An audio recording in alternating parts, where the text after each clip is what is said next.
नमस्कार, तुम्ही पाहतात अल्फास्ट टाइम्स. मी श्वेता बेरड. 28 जुलै 1914 आणि 1 सप्टेंबर 1939 या तारखा आहेत विश्वयुद्ध म्हणजे 1 व 2 च्या.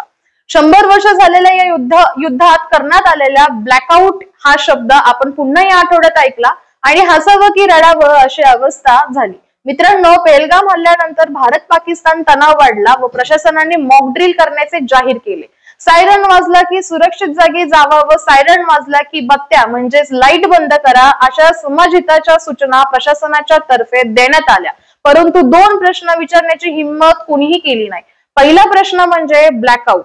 100 वर्षापूर्वी शत्रूंची विमाने रात्रीच्या वेळी येऊन जिथे प्रकाश दिसेल तिथे बॉम्ब टाकू नये म्हणून लाईट बंद करण्याचे. पण सध्या क्षेपणास्त्र इतके प्रगत झाले आहे की 2 ते 3 हजार किलोमीटर लांबून ही टार्गेट हिट करू शकतात.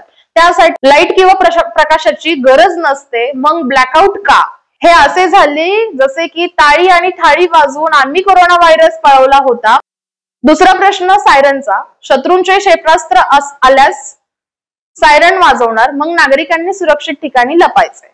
पण सुरक्षित ठिकाणी कोणते ते मात्र प्रशासनातर्फे स्पष्ट केले नाहीत.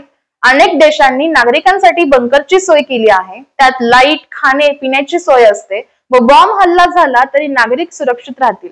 मात्र सरकारने जास्त खर्च शौचालयावर केला आहे. आणीबाणीच्या प्रसंगी त्यात तर लपता येणार नाही. मग युद्ध समयी नागरिकांनी लपण्यासाठी सरकारतर्फे कोणता बंदोबस्त किंवा बंकर बनवले आहेत याची सूची जाहीर करावी म्हणजे ते सोयीस्कर होईल.